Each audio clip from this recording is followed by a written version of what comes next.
mengikuti dan mengulangi kata-kata saya. Demi Allah saya bersumpah Demi Allah saya bersumpah akan memenuhi kewajiban saya akan memenuhi kewajiban saya sebagai penjabat Gubernur Aceh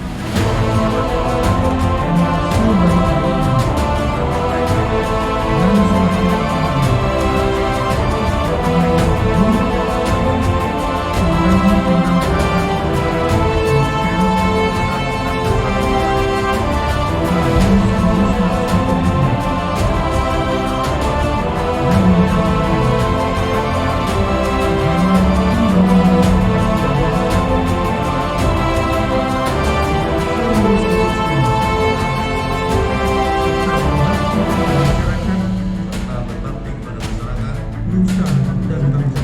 nusa dan bangsa.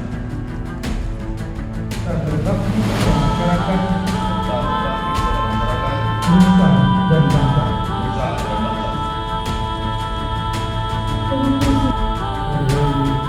Rabu tanggal 6 Juli 2022. Saya Menteri dan Menteri Pelaksana Presiden Republik Indonesia berhak menyampaikan